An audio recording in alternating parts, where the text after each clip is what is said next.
In my opinion, Chicago is the most influential city in America when it comes to rap music because they created some level of music called drill. I don't really like drill, but I understand what drill is all about.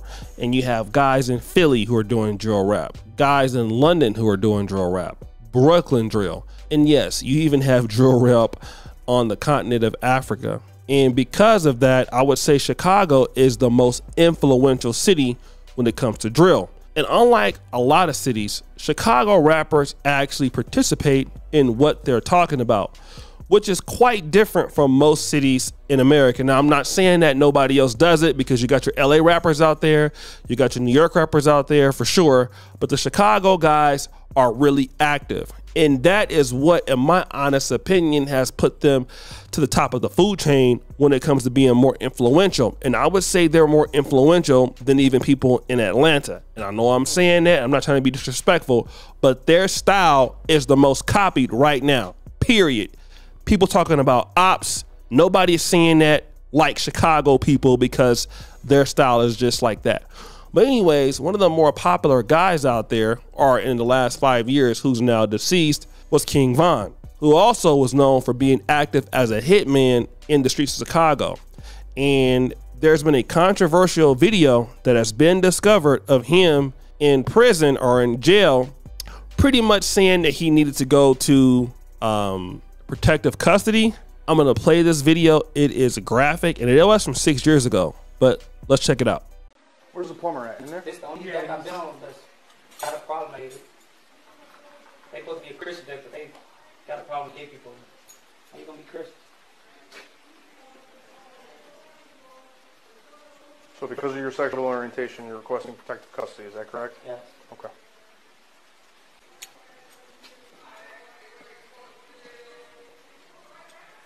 Bye, Lil Josh.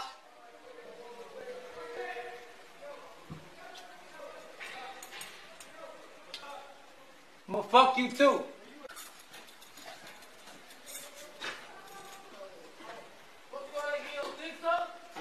They trying to let me suck they dick.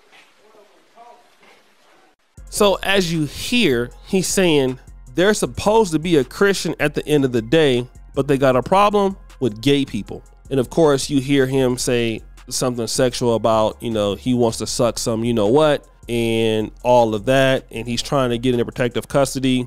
And people say this is something that, you know, folks do. It's just very common in prison. And I even heard of stories of people who come from third world countries and they want to get into America. So they'll even say that they're gay just to get over here. And then you find them marrying some, you know, some girl as a man and as a woman, as a, you know, all of a sudden they get straight again and things like that.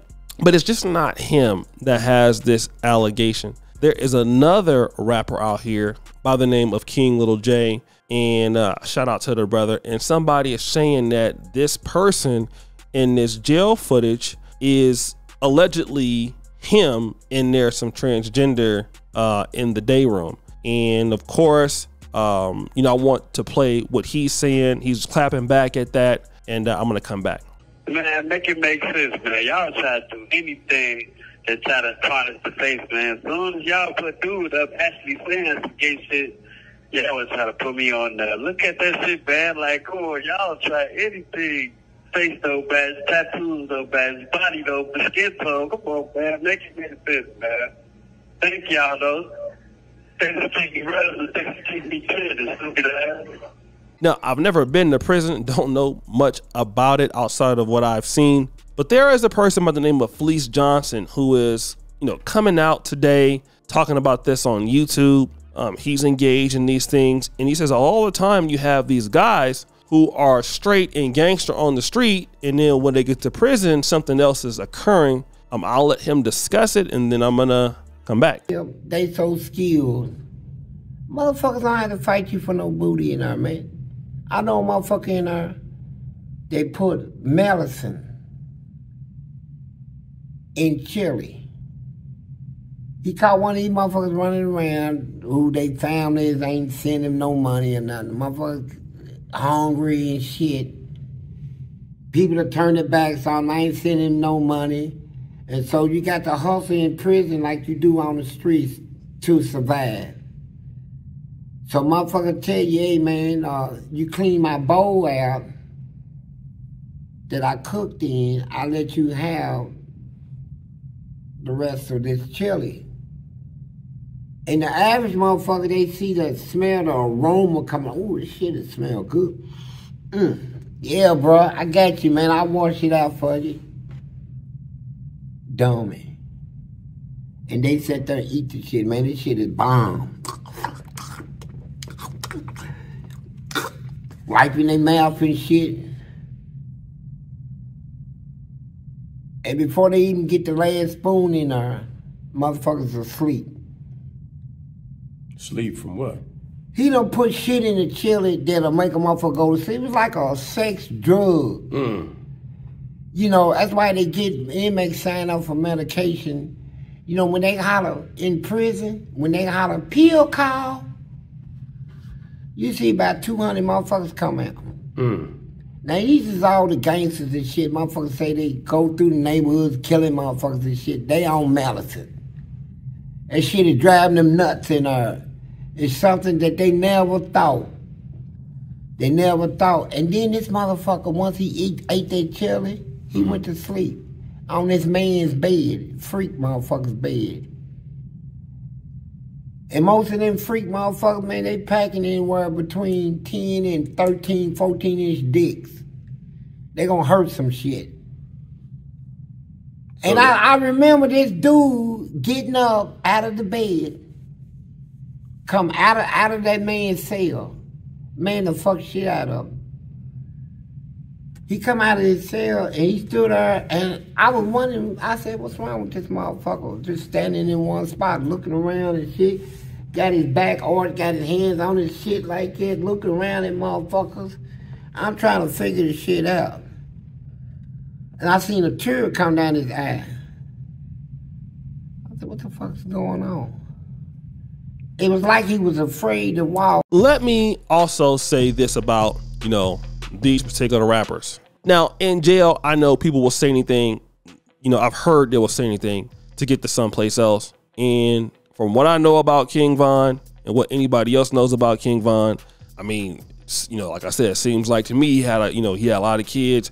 If he was, you know, living that lifestyle, I'm pretty sure that would have come out, especially in black social media. And I'm pretty sure if he was living, he wouldn't care about what somebody thought about that, because it's a trick that I believe that people do use in prison to get to where they need to be and all that. And I think that also with this other brother, you know, he says it's not him. I wouldn't even believe that probably would be him, because with people having cell phones and things like that, why would he do something like that? I mean, I don't even know the guy, but it would just be stupid to do something like that if you know that in jail, like, everybody got phones now and he's a rapper and he's, you know, like I said, probably affiliated with certain blocks and stuff like that. And, you know, the retribution for that would be what it is. But I will say there are men who actively participate in these lifestyles. The situation is this, and my question is this: what can we do to keep black men from meeting prison? That's the situation. That's the most important thing. So if these guys didn't go to jail, or if they were not in these environments, then they wouldn't have to be in prison, or they would have never, you know, got there in the first place.